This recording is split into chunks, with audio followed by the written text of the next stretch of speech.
आम आदमी पार्टी के लिए कुछ भी अच्छा नहीं हो रहा। पार्टी के तमाम बड़े नेता जांच एजेंसियों के रडार पर हैं। वहीं खुद पार्टी के मुखिया अरविंद केजरीवाल शीश महल खुलासे के बाद सवालों के घेरे में हैं। कथित शराब घोटाले को लेकर भी केजरीवाल से जांच एजेंसी पूछताछ कर चुकी है। ऐसे में चौतरफा घिरे केजरीवाल साहब को बहुत उम्मीद थी कि केंद्र के नए अध्यादेश के मामले पर उन्हें कांग्रेस का साथ मिलेगा, लेकिन कांग्रेस की बयार अलग दिशा में बहने लगी। आखिर क्या है खबर, आपको बताते हैं। कांग्रेस की दिल्ली इकाई ने पार्टी नेतृत्व को यह बता दिया कि वो 2024 के लोकसभा चुनाव के लिए आम आदमी पार्टी के साथ किसी भी गठबंधन के पक्ष में नहीं है और पार्टी को भी अध्यादेश के मुद्दे पर उनका समर्थन नहीं करना चाहिए। पार्टी सूत्रों के मुताबिक कांग्रेस अध्यक्ष मल्लिकार्जुन खड़गे ने राहुल गांधी के साथ दिल्ली प्रदेश कांग्रेस के नेताओं के साथ बैठक की, जिसमें पार्टी प्रभारी शक्ति सिंह गोहिल, अजय माकन, अरविंदर लवली, हारून यूसुफ, चौधरी अनिल कुमार और अन्य शामिल थे। बैठक के दौरान पार्टी नेतृत्व को बताया गया कि आम आदमी पार्टी के साथ कोई गठबंधन नहीं होना चाहिए, जबकि माकन ने कहा कि पार्टी को अध्यादेश पर अपना समर्थन नहीं देना चाहिए। दिल्ली कांग्रेस के नेताओं ने आम आदमी पार्टी के मुख्यमंत्री अरविंद केजरीवाल से मुलाकात का फैसला पार्टी नेतृत्व पर छोड़ दिया। ये बैठक अध्यादेश के मुद्दे पर खड़गे और राहुल गांधी के साथ आम आदमी पार्टी के राष्ट्रीय संयोजक केजरीवाल के अनुरोध के मद्देनजर हुई थी।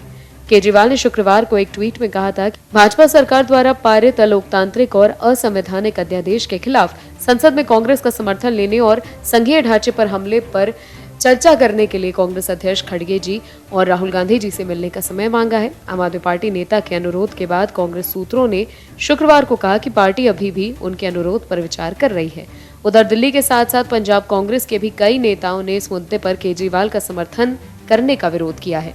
अजय माकन, संदीप दीक्षित और सुखजिंदर सिंह रंधावा जैसे वरिष्ठ कांग्रेस नेताओं ने पहले ही कहा था कि पार्टी को आम आदमी पार्टी का समर्थन नहीं मिलना चाहिए। दिल्ली के पार्टी नेताओं की बैठक के बाद खड़गे ने पंजाब के नेताओं के साथ बैठक की, जिसमें पार्टी के नेता प्रताप सिंह बाजवा, नवजोत सिंह सिद्धू, राजा वॉरिंग, मनीष तिवारी, हरीश चौधरी, आशु और अन्य ने हिस्सा लिया। इससे पहले भी दिल्ली कांग्रेस ने ट्वीट कर केजरीवाल पर निशाना साधा था। तभी ये कयास लगाए जा रहे थे कि कांग्रेस को केजरीवाल का साथ पसंद नहीं है। तो वहीं 2024 के आम चुनाव से पहले इस तरह के विवाद विपक्षी एकता को जोर का झटका देते नजर आ रहे हैं। देश के लोकतंत्र व्यवस्था में जितना अहम किरदार सत्ता पक्ष का होता है, उतना ही अहम किरदार विपक्ष का भी है। जब किसी भी लोकतांत्रिक और संवैधानिक कार्यक्रम में सत्ता पक्ष और विपक्ष दोनों ही शामिल होते हैं, तो लोकतंत्र और उसका विचार व्यापक और समावेशी लगता है। लेकिन समझना यह भी है कि विपक्ष ने शायद इस बात को रियायत बना दिया है कि सत्ता पक्ष कुछ भी करे, उसका विरोध करो। ऐसा ही कुछ आप और उसके बड़बोले सांसद संजय सिंह भी कर रहे हैं। संजय सिंह ने पीएम मोदी और देश के लोकतांत्रिक प्रक्रिया के लिए असहज होने वाली बातें रखी। आखिर क्यों लग रही है संजय सिंह को मिर्ची, बताते हैं आपको। दरअसल दिल्ली में नए संसद भवन के उद्घाटन पर सियासी घमासान मचा हुआ है। नए संसद भवन के उद्घाटन को लेकर सत्ता पक्ष और विपक्ष के बीच आरोप प्रत्यारोप का सिलसिला जारी है। पीएम मोदी द्वारा नए संसद भवन के उद्घाटन किए जाने से संजय सिंह तिलमिला गए हैं। संजय सिंह नए संसद भवन के उद्घाटन समारोह में तो नहीं गए, लेकिन वो उद्घाटन समारोह पर नजर बनाए हुए थे। संजय सिंह को लग रहा होगा कि नए संसद भवन के उद्घाटन का क्रेडिट पीएम मोदी को मिल गया है, इसलिए वो अपनी भड़ास निकाल रहे हैं। ऐसे में संजय सिंह ने मोदी सरकार पर निशाना साधते हुए कई ट्वीट किए। संजय सिंह ने अपने एक ट्वीट में पहलवानों के धरने का वीडियो शेयर कर लिखा कि एक तरफ लोकतंत्र के सबसे बड़े मंदिर का उद्घाटन, दूसरी तरफ लोकतंत्र का समापन, नई संसद बनी तानाशाह का दरबार। वहीं अपने एक दूसरे ट्वीट में संजय सिंह ने पीएम मोदी की नए संसद भवन में संतों के साथ तस्वीर शेयर कर लिखा कि जब इतने अतिथि आ सकते थे तो महामहिम राष्ट्रपति क्यों नहीं, क्योंकि बीजेपी दलितों और आदिवासियों को अछूत मानती है। वहीं संजय सिंह ने एक और तस्वीर ट्वीट किया जिसमें दिख रहा है कि पीएम मोदी सिंघोल लेकर लोकसभा स्पीकर ओम बिरला और साधु संतों के साथ नए संसद में प्रवेश कर रहे हैं। इस तस्वीर के साथ संजय सिंह ने लिखा कि ये सारे लोग अत्यंत श्रेष्ठ और सम्मानित हैं, इनको बुलाया गया तो हमारी महामहिम राष्ट्रपति को क्यों नहीं बुलाया गया। बात सिर्फ एक है, मोदी जी आदिवासी और दलित समाज को अछूत मानते हैं। सीएम बनने के बाद जबरन अपनी जाति को पिछड़े वर्ग में शामिल किया, लेकिन मानसिकता नहीं बदली। तो देखा आपने कैसे संजय सिंह नए संसद भवन के उद्घाटन समारोह पर नजर बनाए हुए थे। वहीं संजय सिंह के ट्वीट पर यूजर्स ने भी रिप्लाई किया। अनुपम मिश्रा ने संजय सिंह को जवाब देते हुए लिखा कि मतलब गए नहीं पर नजर वहीं लगी है। वहीं एक यूजर ने लिखा कि नहीं चलेगा कोई एजेंडा संजय जी, लोग जानते हैं कि कौन किससे कितना प्यार करता है। वहीं एक यूजर ने ट्वीट कर संजय सिंह से पूछा कि आपने राष्ट्रपति इलेक्शन में किसको वोट दिया था। इसके अलावा भी कई लोगों ने संजय सिंह को उनके ट्वीट पर करारा जवाब दिया है। एक बार फिर विपक्ष का खेल खराब हो गया। जिस मुद्दे पर विपक्ष नई संसद भवन के उद्घाटन को बीजेपी की राजनीति से जोड़ रहा था, उसका दांव उसी पर उल्टा पड़ गया। विपक्ष ने आरोप लगाया कि नई संसद भवन का उद्घाटन पीएम के बजाय राष्ट्रपति को करना चाहिए, लेकिन यहाँ भी विपक्ष औंधे मुंह गिर पड़ा। आखिर कैसे विपक्ष का दांव उल्टा पड़ गया, बताते हैं आपको इस रिपोर्ट में। पीएम मोदी ने रविवार को नए संसद भवन का उद्घाटन किया। इसके बाद उन्होंने संसद के निर्माण में लगे श्रमजीवियों को सम्मानित किया। इससे पहले पीएम मोदी ने राष्ट्रपिता महात्मा गांधी को पुष्पांजलि अर्पित की और हवन पूजन किया। उद्घाटन के दौरान उन्होंने लोकसभा अध्यक्ष की कुर्सी के सामने सेंगोल को स्थापित किया और कार्यक्रम में मौजूद 20 पंडितों से आशीर्वाद दिया। वहीं नए संसद भवन के उद्घाटन का विरोध कर रहे विपक्ष को राष्ट्रपति की तरफ से करारा जवाब भी मिल गया। लोकतंत्र के मंदिर के उद्घाटन पर विपक्ष ने जो सियासी रोटी सेकने की कोशिश की थी, उस पर से उन्हें करारा तमाचा मिला। दरअसल राष्ट्रपति द्रौपदी मुर्मू ने पीएम मोदी द्वारा नए संसद भवन के उद्घाटन का स्वागत किया और इसे पूरे देश के लिए गर्व की बात कही। राष्ट्रपति द्रौपदी मुर्मू ने प्रधानमंत्री नरेंद्र मोदी द्वारा नए संसद भवन का उद्घाटन किए जाने का स्वागत किया और कहा कि ये पूरे देश के लिए गर्व और अपार हर्ष की बात है। राष्ट्रपति ने उद्घाटन के अवसर पर अपने संदेश में ये कहा कि नए संसद भवन का उद्घाटन देश के इतिहास में सुनहरे शब्दों में लिखा जाएगा। उन्होंने अपने संदेश में कहा कि नए संसद भवन का उद्घाटन भारत के सभी लोगों के लिए गर्व और खुशी की बात है। राज्यसभा के उपसभापति हरिवंश ने राष्ट्रपति का संदेश पढ़कर सुनाया। राष्ट्रपति द्रौपदी मुर्मू ने संसद को देश के लिए एक मार्गदर्शक प्रकाश करार देते हुए कहा कि नया संसद भवन हमारी लोकतांत्रिक यात्रा में एक महत्वपूर्ण मील का पत्थर है। मुर्मू ने आगे कहा कि नए संसद भवन के उद्घाटन का अवसर भारत के इतिहास में सुनहरे शब्दों में लिखा जाएगा। प्रधानमंत्री नरेंद्र मोदी ने आज नए संसद भवन का उद्घाटन किया। नए संसद भवन के उद्घाटन के बाद अपने संबोधन में पीएम मोदी ने कहा कि ये नया भवन हमारे स्वतंत्रता सेनानियों के सपने को साकार करने का साधन बनेगा।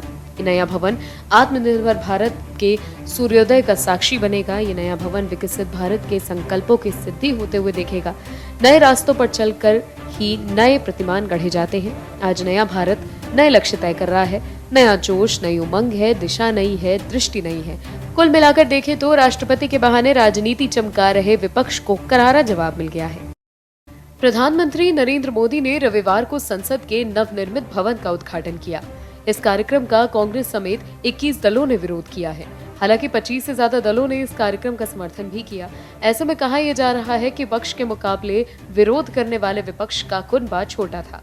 हालांकि पीएम मोदी के द्वारा नए संसद भवन के उद्घाटन किए जाने से विपक्ष सदमे में है। उसे लग रहा है कि अब तो मोदी के लिए 2024 भी पक्का हो गया। ऐसे में उद्घाटन पर विपक्ष बौखला गया है। कांग्रेस नेता राहुल गांधी ने उद्घाटन पर कहा कि संसद भवन के उद्घाटन को पीएम मोदी राज्याभिषेक समझ रहे हैं। संसद के नए भवन के उद्घाटन समारोह के बाद राहुल गांधी ने एक ट्वीट किया। इसमें उन्होंने लिखा कि संसद लोगों की आवाज है। प्रधानमंत्री संसद भवन के उद्घाटन को राज्याभिषेक समझ रहे हैं। वहीं कांग्रेस ने एक तस्वीर ट्वीट की जिसमें एक छोटे पीएम मोदी को एक विशाल पंडित जवाहरलाल नेहरू के बगल में खड़ा दिखाया गया है। कांग्रेस ने दिखाने की कोशिश की है कि पीएम मोदी नेहरू के कद तक नहीं पहुंच सकते हैं। इसी को लेकर अब कांग्रेस और बीजेपी के बीच नई जंग छिड़ गई है। वहीं पीएम मोदी द्वारा नए संसद भवन का उद्घाटन किया गया। नई संसद को लेकर लालू यादव की पार्टी आरजेडी द्वारा किए गए एक ट्वीट को लेकर सियासी हलचल तेज है। नए संसद भवन के उद्घाटन के बाद लालू प्रसाद यादव की पार्टी आरजेडी का नए संसद भवन को लेकर विवादित ट्वीट सामने आया। ट्वीट के जरिए पार्टी ने नए संसद भवन पर तंज कसा। आरजेडी ने ट्वीट पर नए संसद भवन की तुलना ताबूत से कर दी। आरजेडी ने ताबूत के साथ नए संसद भवन की एक फोटो शेयर करते हुए ट्वीट किया, ये क्या है? इस पर बीजेपी ने पलटवार किया। बीजेपी ने कहा कि यह बेशर्मी की पराकाष्ठा है। बीजेपी ने आरजेडी सांसद से इस्तीफे की मांग की। उधर हैदराबाद वाले भाईजान भी परेशान हैं। नए संसद के उद्घाटन पर ओवैसी ने कहा कि आपने प्रधानमंत्री और हिंदू पुजारियों की तस्वीर देखी, इसमें ईसाई पादरी, सिख गुरु, मौलाना को भी होना चाहिए था। इसके अलावा भी दूसरे विपक्षी दलों के नेताओं ने निशाना साधा जिन्होंने बॉयकॉट का ऐलान किया था। हालांकि देश के लिए ये गर्व की बात है कि हमें लोकतंत्र का नया मंदिर मिला है, जिसका उद्घाटन प्रचंड बहुमत से चुने हुए देश के लोकप्रिय प्रधानमंत्री ने किया। पीएम मोदी ने लाल किले के प्राचीर से कहा था कि हमें देश को गुलामी की मानसिकता से दूर करना है। ऐसे में जब भारत इतिहास लिख रहा है तब विपक्ष क्या कर रहा है, ये सब देश की जनता देख रही है। देश को लोकतंत्र का नया मंदिर नए संसद के रूप में मिल गया। देश के कई विपक्षी नेता सवाल कर रहे थे कि आखिर क्या जरूरत है नए संसद भवन की, तो इसका जवाब विपक्षी दल नीतीश कुमार की जेडीयू के बड़े नेता ही दे रहे हैं। नए संसद के उद्घाटन कार्यक्रम का विपक्ष ने जमकर विरोध किया। जब इसे देश को समर्पित किया गया तो कई दलों के सांसद और प्रतिनिधि नदारद दिखे। बिहार के मुख्यमंत्री नीतीश कुमार और उनकी पार्टी जेडीयू ने भी इसका विरोध किया। सीएम नीतीश ने हाल ही में पूछा गया था कि आखिर नए संसद भवन की आवश्यकता ही क्यों पड़ी। हालांकि उद्घाटन समारोह के दौरान नीतीश कुमार के ही दल के सांसद और राज्यसभा में उपसभापति हरिवंश नारायण सिंह ने अपने संबोधन के दौरान बताया कि आखिर इस नए भवन की आवश्यकता क्यों पड़ी। हरिवंश नारायण सिंह ने कहा कि आने वाले वर्षों में परिसीमन के कारण सदस्यों की संख्या में बढ़ोतरी की संभावना एवं संसद की बढ़ती हुई जिम्मेदारियों को देखते हुए वर्तमान संसद भवन में स्थान का अभाव महसूस किया जा रहा था। संसद के दोनों सदनों के सदस्यों ने प्रधानमंत्री से एक नए भवन के निर्माण का आग्रह किया था। हमारा वर्तमान संसद भवन देश के लोकतांत्रिक गतिविधियों का जीवंत केंद्र रहा है, हमारी प्रगति का मार्गदर्शक रहा है। ये भवन भारत की स्वतंत्रता प्राप्ति तथा संविधान निर्माण से लेकर हमारी गौरवशाली लोकतांत्रिक यात्रा के दौरान अनेक ऐतिहासिक घटनाओं का साक्षी रहा है। आपको बता दें, नीतीश कुमार ने कहा कि संसद का नया भवन बनाने की आवश्यकता नहीं थी। आजादी के समय जो भवन था उसको और विकसित किया जा सकता था। अलग से नया बनाने का कोई मतलब नहीं। देश के पुराने इतिहास को बदला जा रहा है। वहीं कांग्रेस समेत दूसरे दलों ने भी नए संसद भवन के निर्माण का विरोध किया था, लेकिन सभी विपक्षी दलों को विपक्षी पार्टी जेडीयू के ही बड़े सांसद और राज्यसभा में उपसभापति हरिवंश नारायण सिंह ने करारा जवाब दिया। हालांकि उपसभापति हरिवंश के बयान से जेडीयू में आग लग गई और पार्टी में अंदरूनी तनातनी पैदा हो गई। जेडीयू सांसद और राज्यसभा के उपसभापति हरिवंश नारायण पर पार्टी के प्रवक्ता नीरज कुमार ने जोरदार हमला बोला। जेडीयू प्रवक्ता नीरज कुमार ने उन पर पद के लिए जमीर का सौदा करने का आरोप भी लगा दिया। और भी वीडियोस देखने के लिए चैनल को सब्सक्राइब करें और बेल आइकन को दबाएं।